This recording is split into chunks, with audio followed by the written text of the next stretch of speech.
And we're back live with KBLP and Encounters of the Strange Kind. Hi, Ike. Okay, back to describing some of the sightings of Yeti, Yowie, Sasquatch, Bigfoot, yes.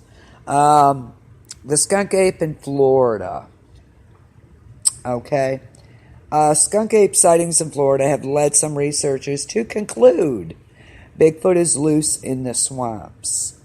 The skunk ape is an elusive and mysterious beast often spotted in the swamps of Florida and other southern states. Like Bigfoot, the skunk ape walks on two legs covered with thick brown or black fur or hair. It's a massive animal, sometimes reported as 7 feet tall or better. In some locations, it is known as the swamp ape. Many Bigfoot researchers believe the creature is either a close relative of Sasquatch or one in the same species. Why is everybody assuming this is an animal? Okay. It could be partly human. I mean, seriously. While other Bigfoot-like creatures get cool local names like the Wild Man of the Woods or the Wood Devil, this poor guy gets stunk with skunk ape. It's not because he smells like flowers, that's for sure. Witnesses report the creature gives off a horrible stench. They know he's around then, which can often linger even after the intruding cryptid has departed. It's an unfortunate moniker, and you can imagine the beast is no doubt extremely sensitive about it and probably really ticked off. Bigfoot seems to be everywhere, from the Pacific Northwest to the Himalayas and even the hottest swamps of the southern United States. What is skunk ape doing there? How has he survived so long? And how has he avoided detection?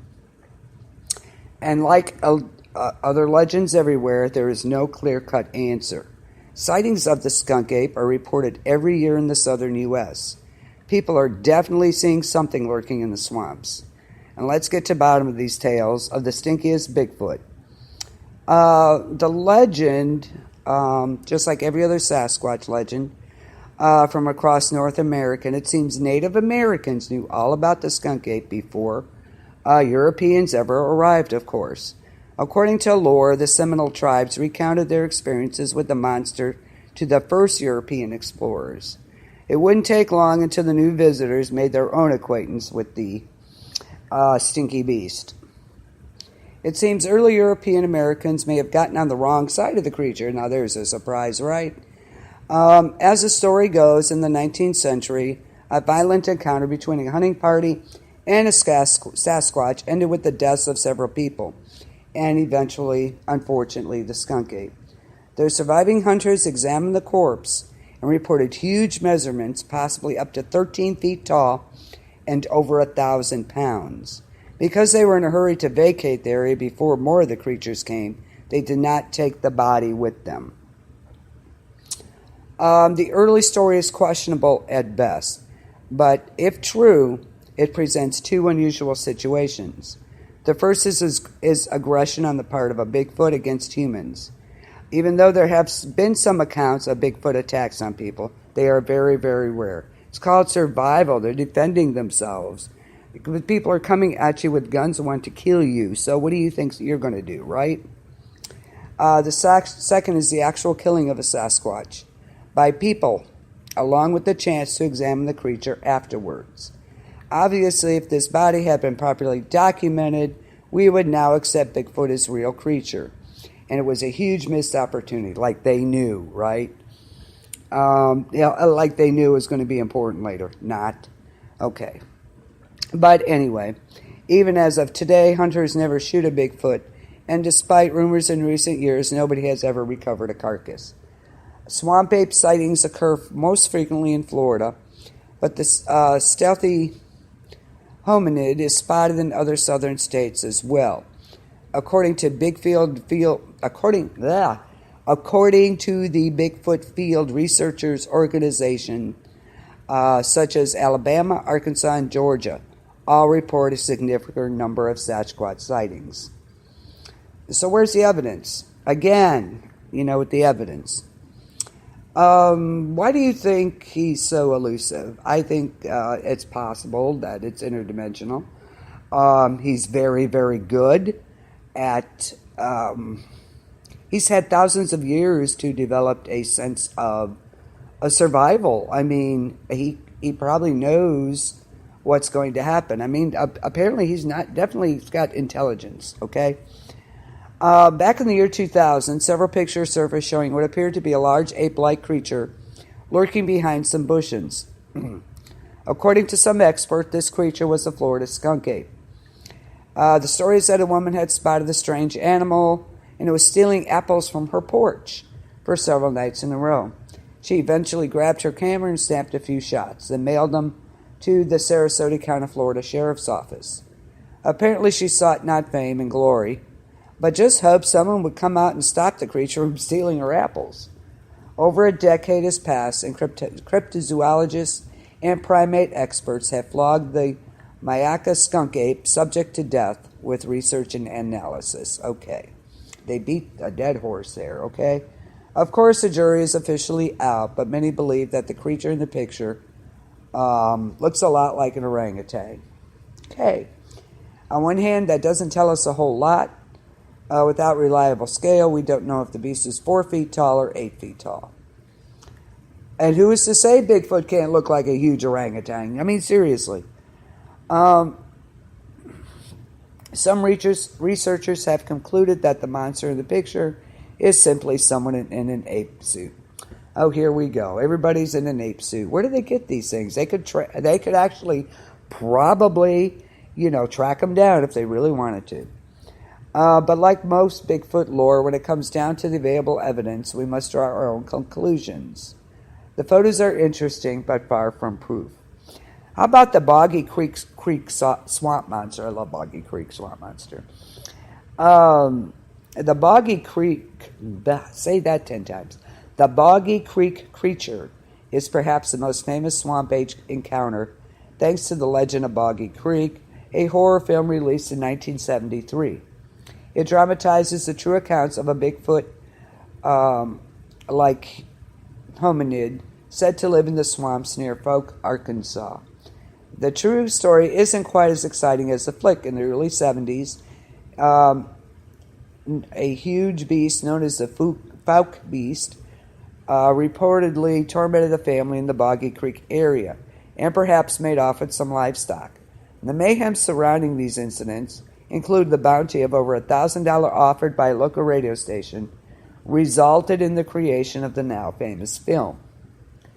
It's tempting to think that a few sightings and strange tales, coupled with a little Hollywood hype, are what account for the sightings. After all, there is something to be said for the power of suggestion, and even today, people may be influenced by the film and mystique which surrounds the legend. But in reality, reported sightings of the Folk Beast go back at least till 1932, and legends date back even further, and sightings continue to be reported this day. Why would they pick the swamp? Even the swamp, the skunk ape in Florida. The Folk monster is only one of many legends featuring tales of Bigfoot-type beasts in the South.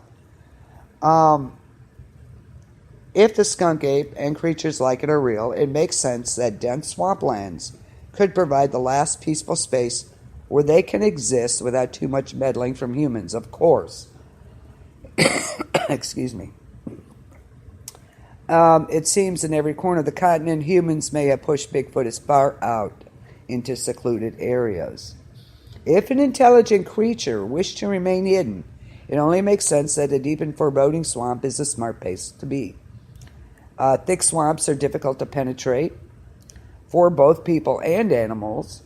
As human development and expansion continues in southern Florida and other areas, the swamp ape may feel more threatened and encounters may increase. Swamps also provide abundant food sources. Bigfoot is thought by most local researchers to be an omnivore. And in a warm ecosystem, he would have vegetation available for most of the year. Some researchers also believe Sasquatch hunts and fishes for food. And and a strong deer population, along with shallow waters, makes finding protein sources easy. So the niche habitat where the swamp ape is said to live may be part choice, part necessary. No doubt in the time of the first European explorers, the beast had a more extensive range. Why does the skunk ape stink? He's in humid, hot Florida. Come on. One of the most reasonable is simply that it lives in the hot southern swamp. Yes, hello. If it is frequently crossing dark, stagnant water, sleeping on moist soil, in a cave, whatever the case, it stands to reason that the creature could present a not-so-fresh odor, you think? I don't think he understands what hygiene is, okay? I'm like, wow. Why? Come on. Another theory held by at least a few researchers is that they may sleep underground in abandoned alligator dens and absorb some of the swamp gases. That makes a lot of sense, actually. Their diet could be a reason. They could be consuming large amount of vegetation that a typical omnivore Sasquatch living in other areas of the country. But looking around at the animal kingdom, usually when mammals give off a pungent odor, it is for very good reasons. Some animals, like the skunk for which the beast is named, may exhibit strong odors as a means of defense. Some use scent in the form of chemical pheromones. Could be communication. Even we humans secrete pheromones to get our message across. Looking at it in this light, the skunk ape has evolved to secrete strong odors when it feels scared or threatened. To another skunk ape, the smell would mean, stand back, man, or I'll bust you up. But to us, it just means, oh my God, please, here's some air freshener, right? Do you think the skunk ape will ever be found? Again, while Sasquatches everywhere continue to enjoy the added security of remote locations, and the plain fact many people simply don't believe they're real, the skunk ape in particular may be well protected from prying humans. In the Pacific Northwest, there are secluded places where humans rarely tread, but in the Florida Everglades, there are places where humans simply can't go. Perhaps these locations are the last stronghold of the elusive Florida skunk ape. Bless his heart. The thing is, why do we have to go after them with guns? Why are we so adamant about killing them? They haven't done anything to anybody. They may supposedly terrorize one, but maybe they have issues just like humans. Who knows? Why don't we just try to find them? Maybe see, instead of threatening them all the time. This is why they, animals, and apparently the abominable snowman, Yeti, Sasquatch, Bigfoot, they do what they do. Have we thought about this? Probably not. It would make sense, right? Okay, how about the Ohio grassman, my neck of the woods? Bigfoot in Ohio. Okay, we have a lot of state parks here, and the Metro Park system is huge, and many people have claimed to have seen them in the Metro Park system. So, it's possible. Anything is possible, right? Other people, if you live in Ohio, you think Bigfoot is the last guy you're going to see while out for a walk in the woods. But nope. Actually, sightings are on the rise in Ohio. Turns out, Ohio is a favorite haunt of the big hairy guy. So there you go. Ha ha ha. In fact, according to the BFROG, the database, Ohio trails only such notorious Bigfoot hotspots as California, Oregon, Washington, and Florida in reported sightings. Of course, this might be surprising to some, but there are good reasons why he may be lurking here. Yes. Like any wild animal, Bigfoot requires food, shelter, and safety. And he's able to find these things in abundance in our Buckeye State. Yes. I'd like to see him. I really would. I should go out and try one time, get a bunch of people. It's getting the time off to do it.